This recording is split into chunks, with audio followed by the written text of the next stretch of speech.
Om Namo Bhagavate Vasudevaya.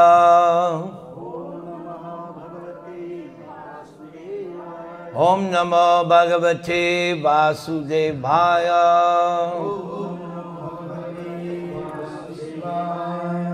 Om Namo Bhagavate Vasudevaya.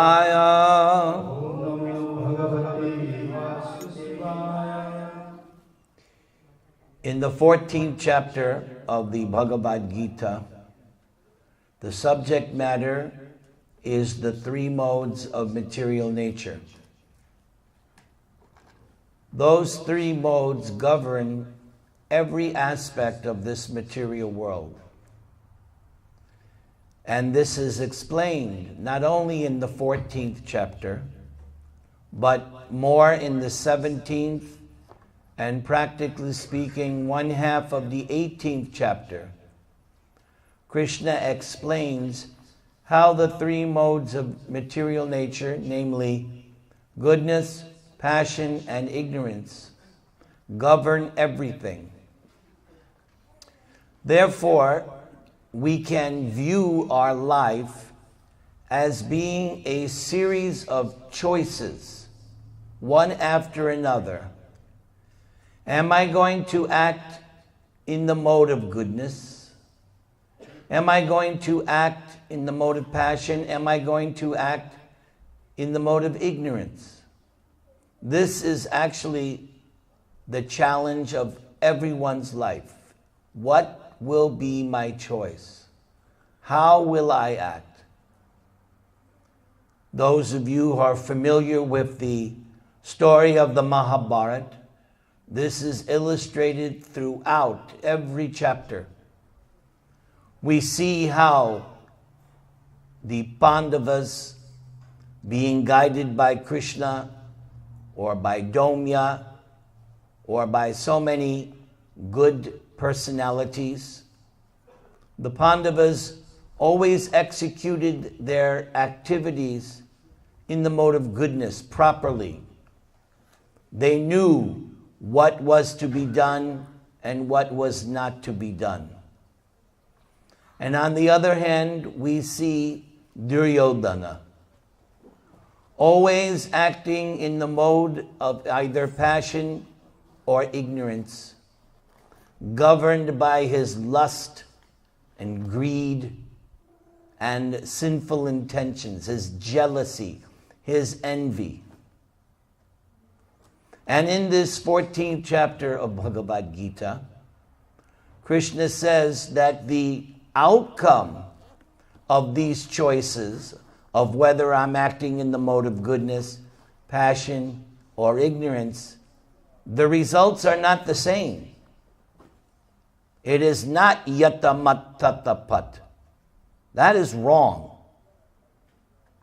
If I choose to live my life in the mode of goodness, what does the 14th chapter of Bhagavad-Gītā say? Urdvam gachanti sattvasta. You get upgraded. You get a better situation. You get a better situation in this life and in the next life. Elsewhere, in the Srimad Bhagavatam, there is a description of how the mode of goodness is enhanced by the time element. In the 11th chapter of Bhagavad-Gītā, when Arjuna sees the Vishvarup, the universal form, he asks him, "Who are you? What is your mission?" And the universal form responds, "I am time, and my business is to destroy, to deteriorate." But if somebody lives in the mode of goodness, the time element enhances. We also learn in this 14th chapter that if I primarily live in the mode of passion, my decisions and how I live is in the mode of passion, what will happen? In my next life, I come back again as a human being. Everything you already did in this life, you're going to have to repeat it. Going to school, going through puberty, getting married, on and on and on. The same thing. No upgrade. You just have to repeat in a different form, in a different body. And then the other, adho gachanti tamasa. And if I live my life dictated by the modes of ignorance, down, degraded, no human life, no advanced consciousness, take birth as a animal, aquatic, reptile, bird, insect. There are, according to the Vedas, there are 8 million species of life lower than human beings. Why? Because a person decided to live life according to the mode of ignorance. The Bhagavad-Gītā explains what it means to live by the mode of goodness, the mode of passion, the mode of ignorance.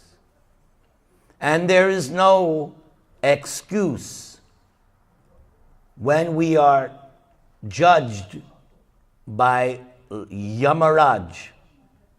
We will not be able to argue, I didn't know. That's not acceptable. Just as if you get stopped by the policeman for a traffic violation, you cannot argue with the policeman, or if you have to go to court, well, I didn't know it was wrong to go 100 miles an hour in the school zone. No excuse. You were supposed to know. So, in the human form of life, we are supposed to know what is right and what is wrong. In the 16th chapter, Krishna says that is the symptom of a demon. The symptom of a demon is he doesn't know what he's supposed to do and what he's not supposed to do.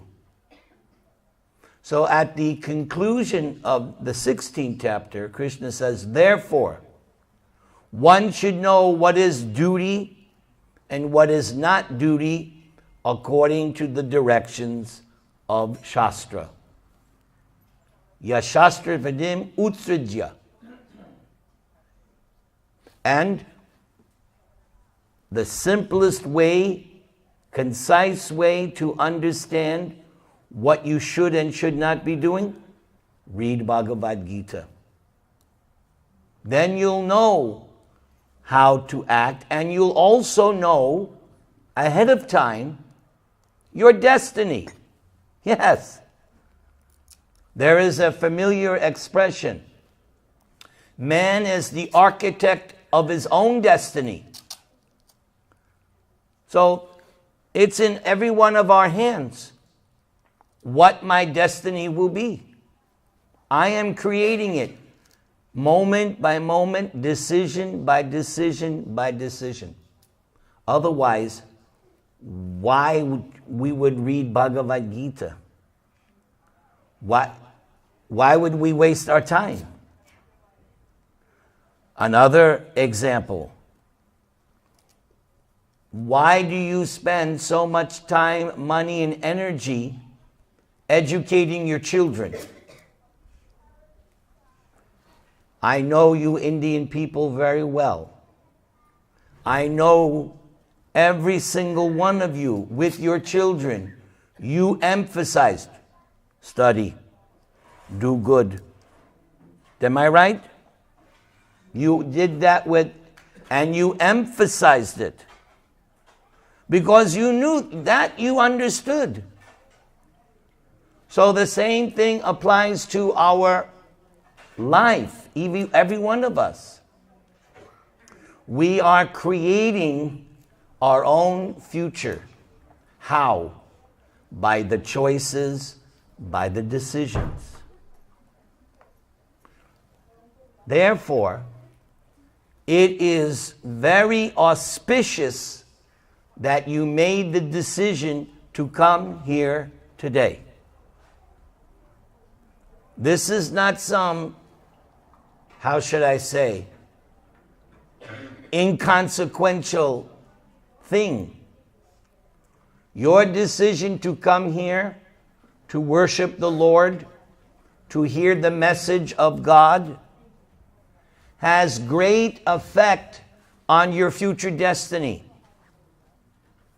My spiritual master used to always instruct us that everyone has a book with his name on it, and all your devotional activities are recorded. And don't worry, nobody can mess with that book. Every devotional activity that you have performed, it's noted. My spiritual master said, even the children, when the young child, they don't know what they're doing, but if the young child claps in the kirtan, oh, he gets a point. That's written down.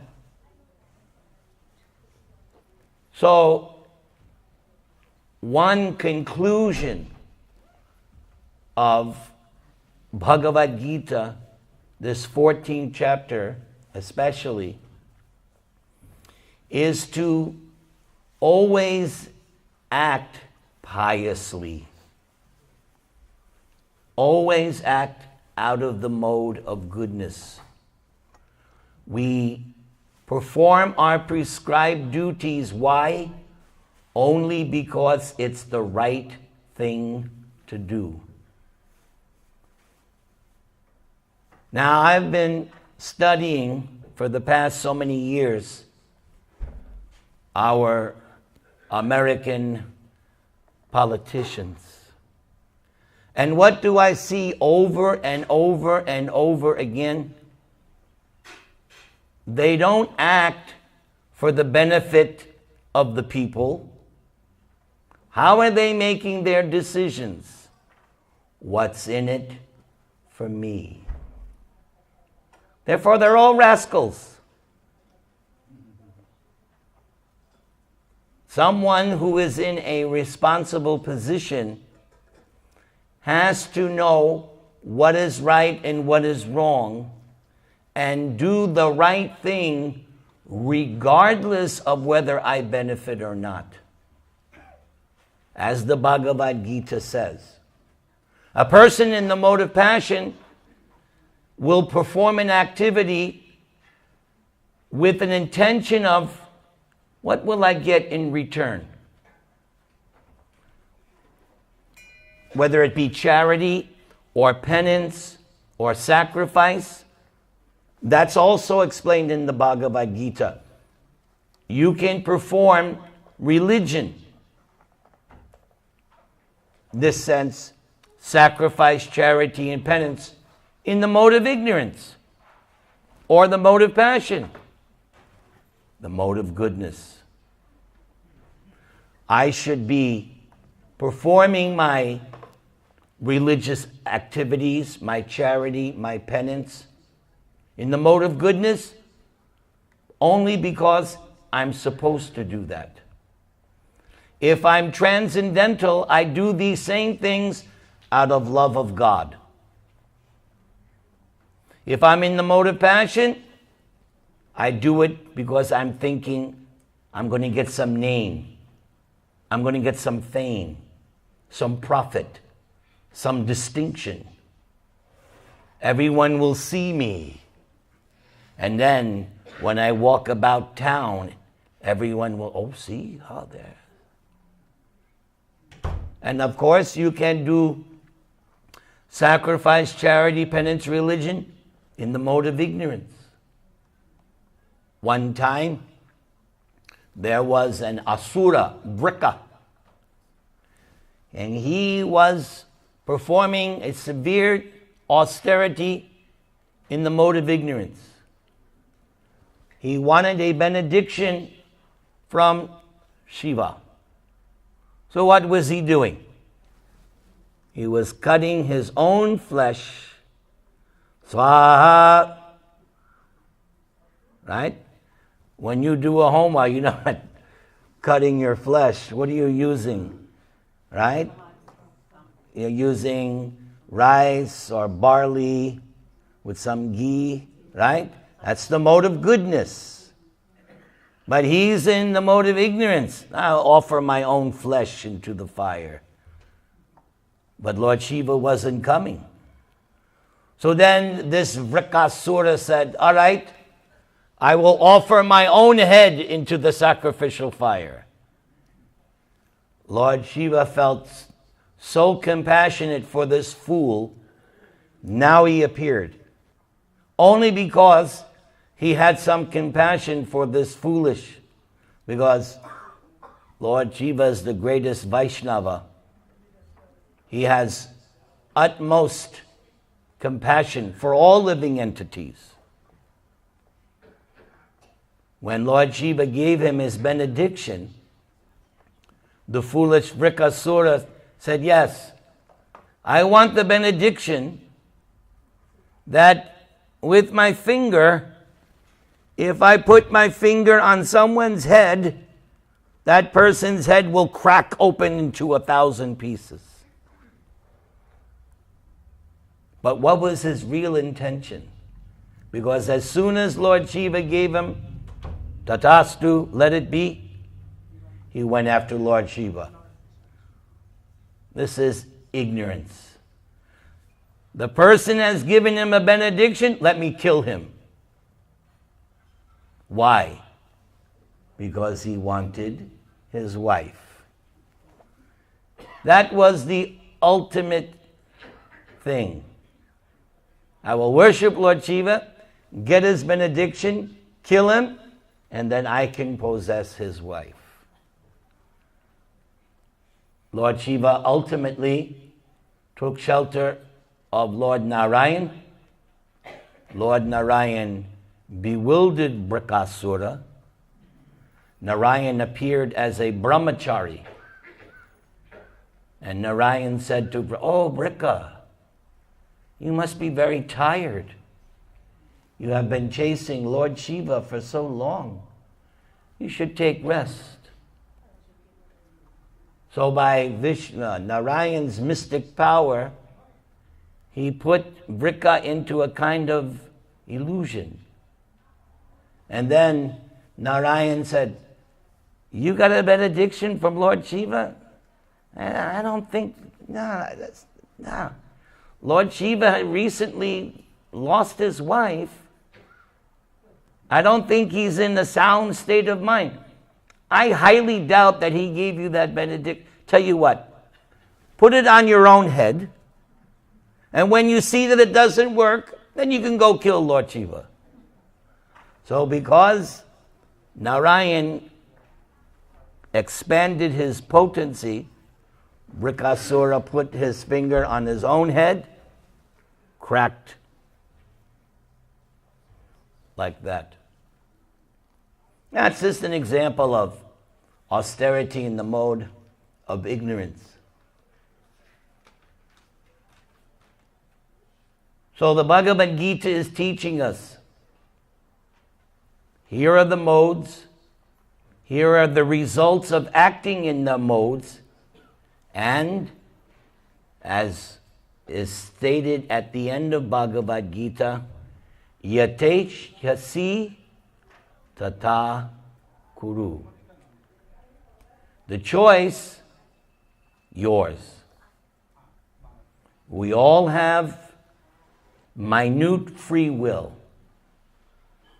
That is another facet of the human experience. Minute free will. God has absolute, unlimited free will. We don't. You may not like it, but that's the fact. We do not have unlimited free will. Krishna can do anything and everything, break the law, and nothing happens. Why? Because he's in the first verse of the Bhagavatam, Abhigya Swarat, all-knowing and completely independent. We are not. We have free will, but it's minute. We get to choose Tamogun, Rajagun, Sattvagun. Now today, I wanted to specifically speak on one of my favorite verses of the Bhagavad-Gītā. Before I do that, I would like you to join me in a short kirtan. And then we'll go into one of my favorite verses, because I am in such a wonderful, good mood today.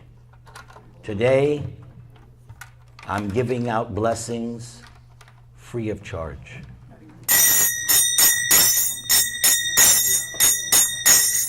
Hari Haraye Namaha.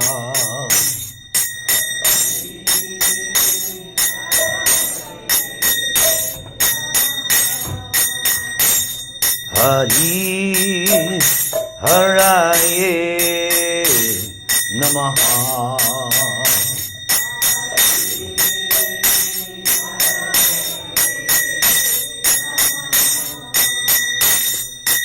Krishna Yadavaya Namaha.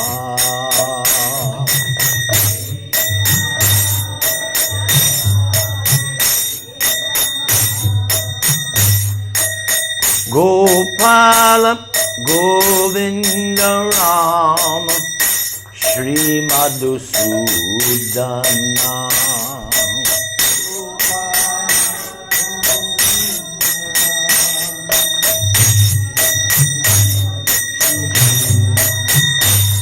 Hari Haraye Namaha.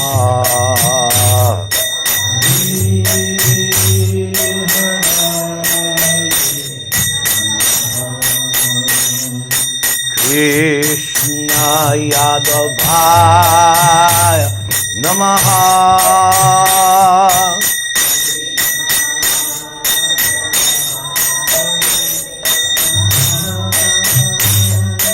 Gopala Govinda Rama Shri Madhusudana.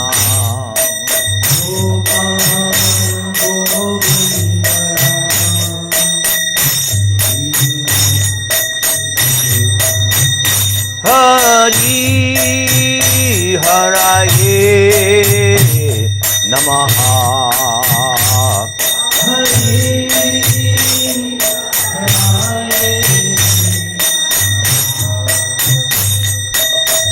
Krishna Yadavaya Namaha.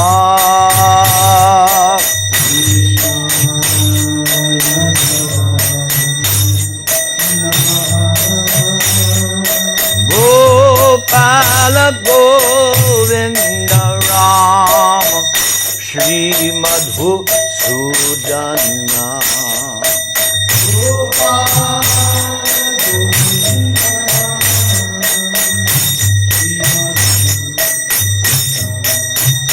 Hari Haraye Namaha.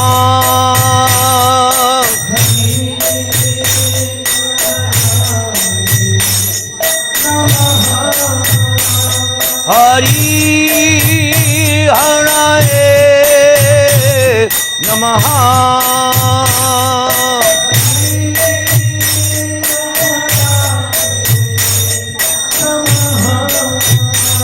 Hari Haraye Namaha.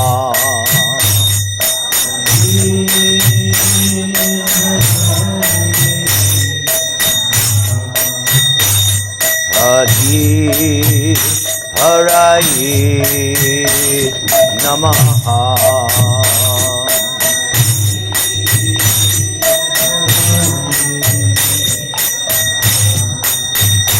Hari Haraye Namaha.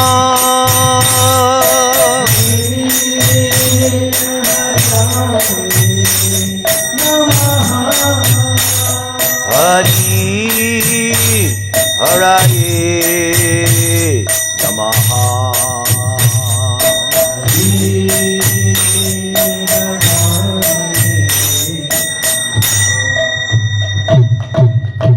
So, towards the end of chapter 14, Arjuna asks Krishna a question very similar to something he asked in chapter 2. In chapter 2, Arjuna asks Krishna, what are the symptoms of a person whose consciousness is merged in transcendence? Very similar into this 14th chapter, Arjuna asks Krishna, what are the symptoms of someone who is liberated? Somebody who has, because the whole chapter is the three modes of nature. These three modes of nature, the word is guna, rope. When you want to bind somebody, Krishna was bound by ropes, right? So all of us are bound by the ropes of the modes of nature, including the mode of goodness. That is also binding, and that is also mentioned in the Bhagavad-Gītā.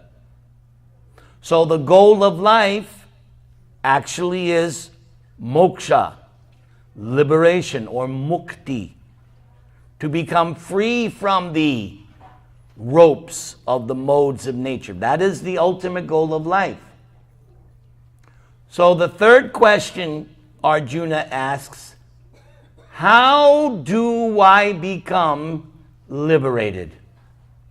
How do I do that? And of the three questions, that's the most important. Because if you know the symptoms and you know how a person asks, that's all right. You're still conditioned. So the best question is when Arjuna says, so how do I transcend these modes? How do I become liberated? That's why for me this is one of the most important verses, top 10 verses in Gita. So this verse, those who are students of Gita know this verse. Mangchayo vyabhicharena bhakti yogena sevate sagunan samati yaitan brahma bhuyaya kalpate. So what does Krishna say in this verse? He says that if you want to become, now the line here, Brahma Bhuyaya. Brahma Bhuyaya means the liberated status of life. Brahma Bhuyaya means same platform as God. That needs to be understood. Not that you become God, but you're on the same platform. By definition, God is ever liberated. Even when he descends to this material world, he's still liberated. That's an important point as well. Because the Vedas say that if anyone thinks that when God comes, he becomes unliberated, that person is called a Pashandi, faithless atheist. That means they don't understand who is God. By definition, God is always liberated in any condition, any situation, regardless of how it appears. Whether Krishna is dancing in the dead of night with the gopis, sorry, he's still liberated. Whether Krishna kills his maternal uncle Kamsa, he's liberated. The first demon that Krishna killed was a woman. According to the Vedas, you're not supposed to kill a woman. That was the first demon Krishna killed. So whether it be Krishna or Rama, Narayan, when they come to this material world, whatever they do, it is in a liberated, transcendental position. Even if Ram banishes Sita, he's still liberated.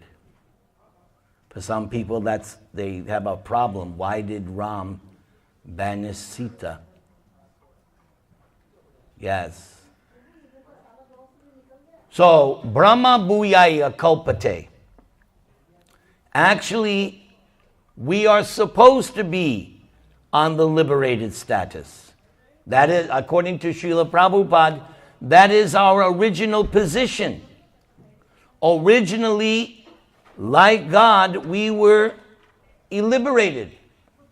Somehow or other, we came to this material world and became conditioned.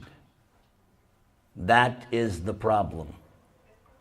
But here Krishna is saying, I'm going to tell you now how to regain your original liberated position. The beautiful word, Bhakti Yogena Sevate. The answer Krishna gives is that you want to be liberated, you have to be engaged in Bhakti Yoga. Now, Vyabhicharena is another important word. You all know, I know, people in general, they'll go to the temple, church, and mosque 1 day a week. That's not Vyabhicharena. Vyabhicharena means that I am linked up with God by this scientific process of bhakti 24 hours a day, 365 days a year, life after life after life after life. It's unceasing, like the name my spiritual master gave me, Nirantara, without cessation. My service to God has to be without cessation, constant. Or as when Kunti, after the battle of Kurukshetra, Shri Rādhā-Ramaṇ Bhagavan Ki Jai, after everything was done, Krishna was getting on a chariot to go back to his home Dwaraka. And Kunti and Uttara stopped him. And Krishna saved Uttara from the Brahmastra of Ashvatthama. And then Kunti offered prayers to Krishna.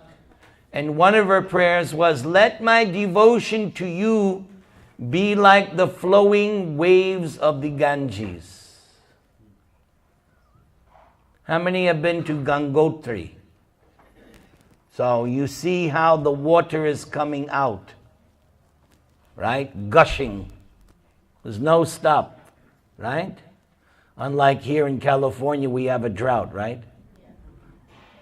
But that Gangotri, does it ever stop? Huh? No. So Kunti was praying, let my bhakti be like that, ever flowing. Ever flowing. And this bhakti yoga means the scientific process of linking, connecting. So, the great Saint Prahlad Maharaj tells us that this bhakti can be done in 1, 2, 3, 4, 5, 9 different ways. And you can do 1, you can do 2, 3. Maharaj Ambarish did all 9. But even just 1 is sufficient. Maharaj Parikshit simply heard the Srimad Bhagavatam, Brahma Bhuyaya Kalpate. Shukadev Goswami told him, Maharaj Parikshit, when the snake bird comes, you're not even going to be aware of it. Brahma Bhuyaya. He wasn't even going to be aware of the fact that the snake bird came and killed him. Why? Brahma Bhuyaya. He had achieved his liberated position. Shukadeva Goswami achieved his perfection by narrating Srimad Bhagavatam to Maharaj Parikshit.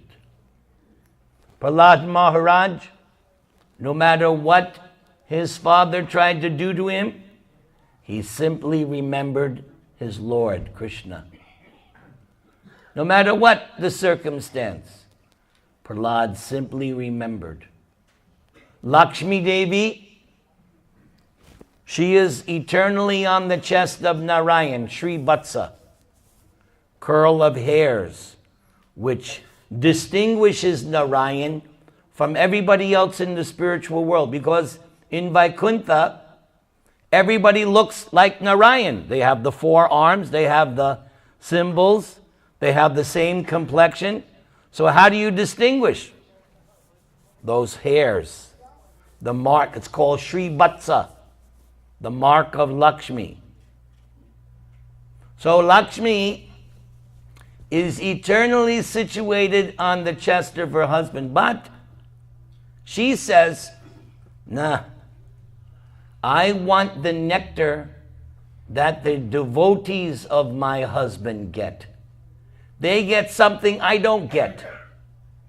They render, my husband's devotees render so much service, they get a certain kind of amrita. I want that. So what does Lakshmi do? Comes down from the chest, down to the feet, and massages the feet. And the husbands are thinking, yeah, when's my wife going to do that? But Lakshmi ji does that. She wants that taste of that humble service. Shravanam Kirtanam Vishnu Smaranam Padasevanam Archanam. We will worship the Lord. Prithu Maharaj in the Bhagavatam achieved his Brahma Bhuyaya by worshiping the Lord. Vandanam, offering prayers. In the Srimad Bhagavatam 10th canto, we see how Akrura has been sent by Kamsa on an evil mission. Kamsa tells Akrura, you are related to Krishna and Balaram. I want you to go there, bring them to Mathura so I can kill them. Can you imagine? But Akrura is thinking, oh, this is actually good. I'll get to go to Vrindavan. I'll get to see Krishna and Balaram. And when Akrura on his chariot enters Vrindavan, he stops and rolls in the ground because he sees the foot imprints of Krishna. The bottom of Krishna's feet has distinct markings. So Akrura could see. So he got off his chariot and rolled in the dust of Vrindavan. The first time I went to Vrindavan in 1975, I did the same thing. I had read that. So I told the driver, stop. I got out. I had my dhoti kirta. I was a brahmachari then, 25 years old. And I rolled in the dust of Vrindavan. So on the way to Vrindavan, Akrura was offering beautiful prayers. When Akrura was taking Krishna and Balaram out of Vrindavan, Krishna and Balaram, they took a bath in the Yamuna. So Krishna and Balaram took a bath. They got back on the chariot. Akrura then went to take his bath. But when he took his bath, there was Krishna and Balaram. But hey, they were just on the chariot. And then Krishna and Balaram turned to Narayan and Sheshnag. So Akrura offered beautiful prayers. And then after that, he went back to the chariot, and there's Krishna and Balaram. And they say, did something happen in the water? And Akrura was saying, my Lord, you are too amazing. I do not understand you. Your pastimes are beyond comprehension. Later, Krishna came because when they arrived in Mathura, Akrura said to Krishna and Balaram, you must come to my home and eat at my house. And Krishna said, not now, later. So later Krishna did that. He visited. After some time, other things had to be done. So Krishna did that. Akrura washed Krishna and Balaram's feet and again offered beautiful prayers to Krishna, Vandanam. The Srimad Bhagavatam is full of prayers. So if you want to offer prayers to God, read the Srimad Bhagavatam.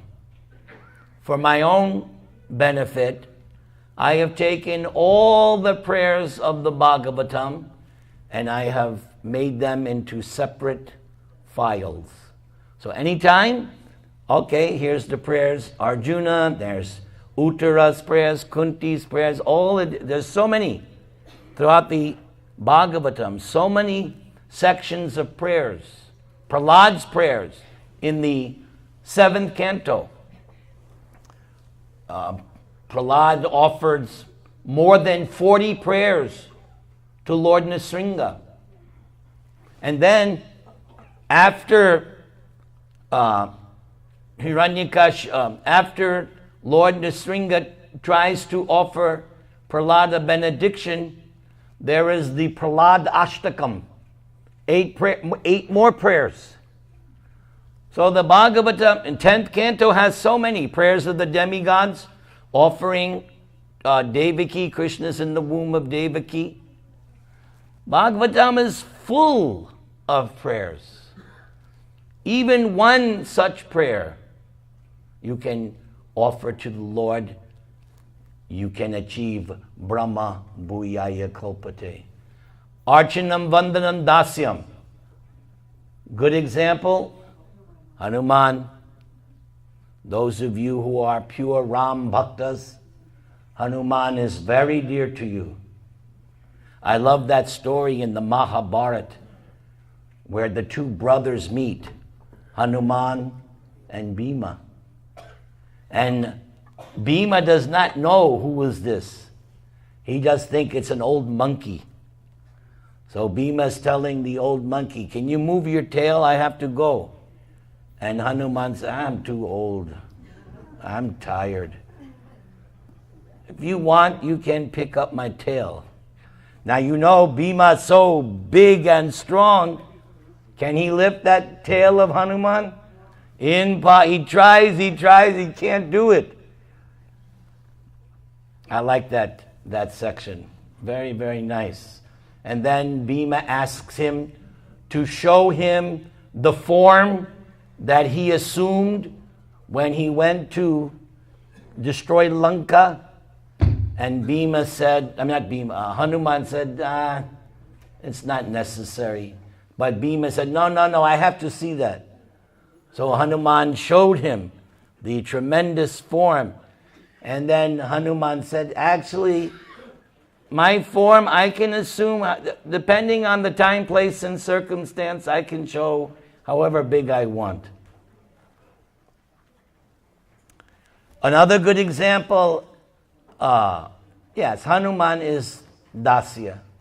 Then you have Sakya, Arjuna. Reading the Mahabharata, you see how Arjuna is so dear to Krishna. A couple of times in the war, Krishna saved Arjuna. And Arjuna actually gets angry, and Krishna said, hey, if I didn't do that, you were dead, buddy. So Krishna said, I'm your chariot driver. It is proper for me to protect you. I did nothing wrong.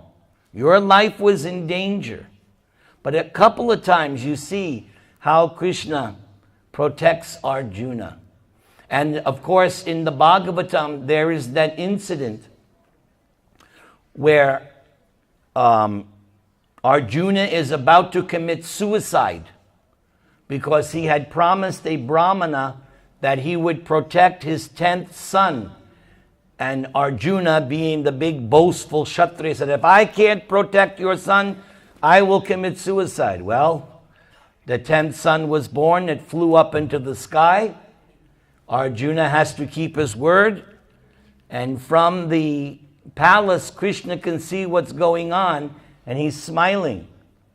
Now, interesting, and I haven't found why, but when Arjuna made that promise, and when he was called to protect the Brahman's wife, he took shelter of Lord Shiva. He didn't take shelter of Krishna. I have not researched why he did that. When I read that, I went, what? Wait a second. You're supposed to be Krishna's devotee. What are you doing? So Krishna was watching the whole incident. He was smiling. You would think Krishna could say, well, it serves you right. You didn't take shelter of me, so go ahead, die. But that's not Krishna, is he? No. So Krishna came immediately and told Arjuna, no, don't do this. Come with me. And Krishna called his chariot 4 horses, and they went to the abode of Mahavishnu. So Arjuna, his perfection is that he is Krishna's dear friend. And one incident in the Mahabharata, Krishna, I forget who Krishna is talking to. He says, Arjuna is mine and I am Krishna's. Whatever is mine is Arjuna's. Whatever is Arjuna is mine. We are one. In other words, their friendship, their love, inseparable. Krishna will do anything for Arjuna. And except for this one incident, Arjuna will do everything for Krishna. And then you have the last one, Atman Nivedanam, full surrender. Bali Maharaj, even though he's the king of the demons, he's still a devotee. And when Vamanadev comes to take everything away from Bali, Bali had promised, I will give you your 3 steps of land, because that's what Vamanadev asked. Even though Bali said, why are you only asking for 3 steps? I own the whole universe. I can give you your own planet. Vamanadev said, no, I'm a Brahman. If I'm not satisfied with 3 steps, then I won't be satisfied with everything. So Bali said, okay, you want 3 steps? I give it to you. But with 2 steps, Vamanadev covered everything, up and down. So then, where will I place my 3rd step? You owe me your bill. Where's my 3rd step? And Bali Maharaj said, I still have my head. You can put your 3rd step on my head. So Bali Maharaj surrendered his whole life. And then you have Maharaj Ambarish, Chapan Bhog. He did all 9. He did all the 9 items of devotional service. So here are examples of persons, Brahma Bhuyaya, who achieved their spiritual, original, liberated position. Hopefully, you will want to do that as well. That is the whole reason why we read Bhagavad-Gītā, why we practice spiritual life. The whole